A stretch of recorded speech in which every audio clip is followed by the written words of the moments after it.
much will Vice President Harris draw a distinction between President Biden's record and what she will do if elected?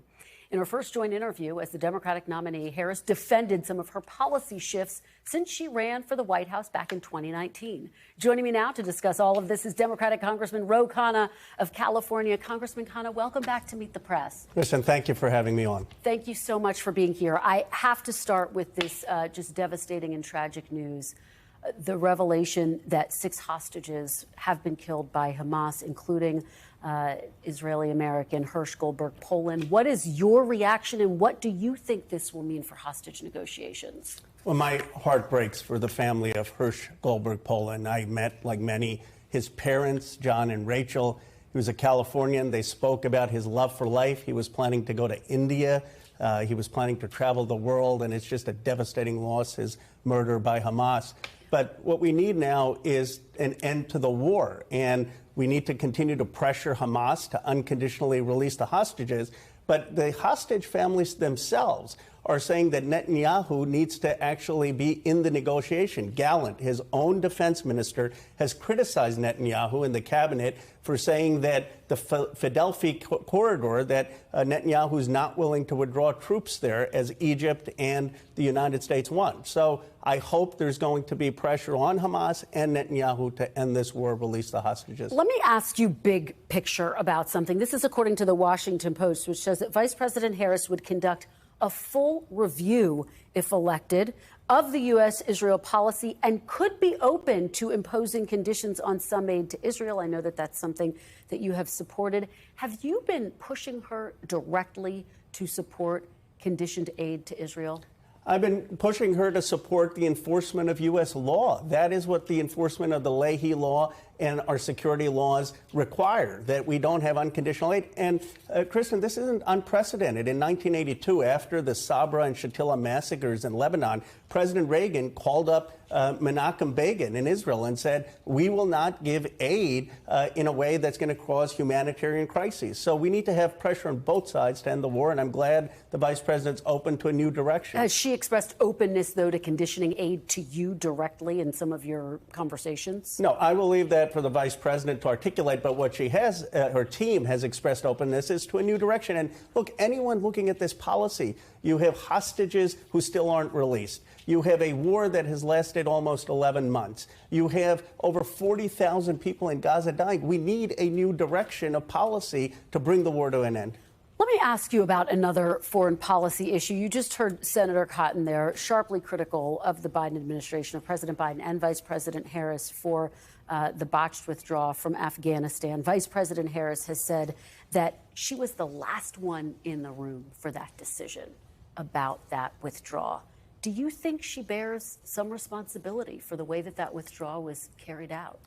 Well, first of all, it was Donald Trump who wanted us to get out of Afghanistan, was never able to do it. I give President Biden and Vice President Harris for finally ending a war for after 20 years. And my heart goes out to the Gold Star families of the 13 Marines we lost. I have tremendous admiration for the service of those who were lost. But I think the war had to end, and there needs to be a review of why those victims were there, our Marines. And of course, the administration needs to explain that. But the big issue here was that President Biden ended a war that Donald Trump said he wanted to end. There were some recommendations that troops should still be stationed there. Do you believe she bears some of the responsibility for some of those key decisions that were made that did lead to that withdrawal, which we all witnessed, which by all accounts, including Biden administration acknowledging, was botched?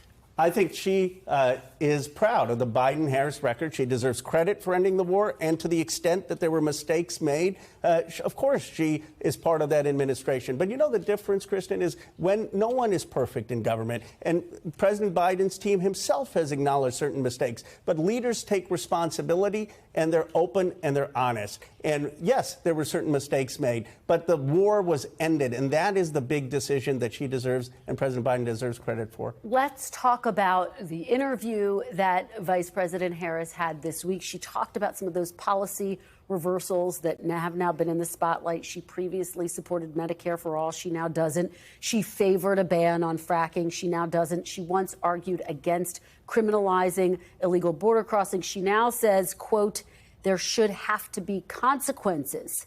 She said when she defended these policy positions that her values have not changed, even though her policies have. Why should people believe what she says now? Well, first of all, I think she came off with confidence, calmness, and non-defensiveness. And I hope she'll do more of these interviews. I actually agree with your predecessor, Chuck Todd, that she should go on these weekly shows. She's very competent, and as running for president, have her views out there and take the hard questions. But let's go issue by issue on fracking.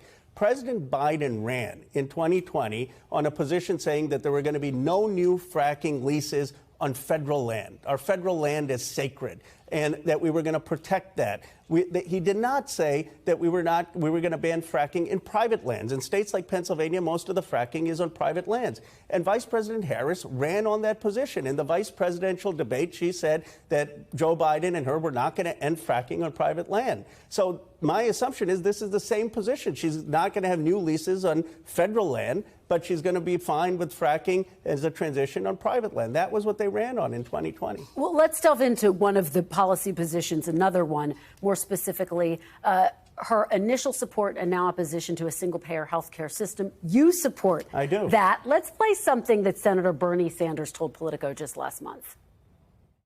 We need Medicare for all. It's not her view, nor is it President Biden's point of view. And you know what? I think I'm right and they're wrong. But what am I going to do?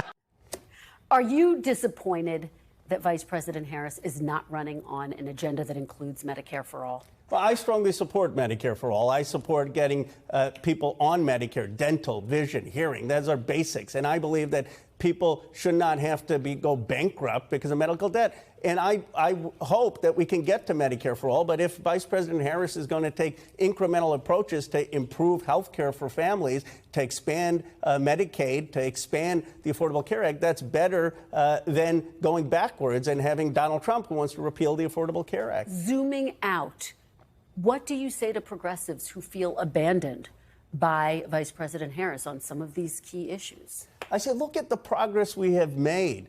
You have Bernie Sanders having a progressive agenda that influenced President Biden, that led to the American Rescue Plan, that had the child care tax credit, that had massive investments in manufacturing, in schools. And Vice President Harris has taken some bold progressive positions. She's calling for building more housing. She's calling for expanding the child tax credit. She's calling for capping rents that are outrageous. So progress isn't made in one fell swoop, but we're moving in the right direction. Do you think she would consider herself to be a proud progressive? How would she label herself?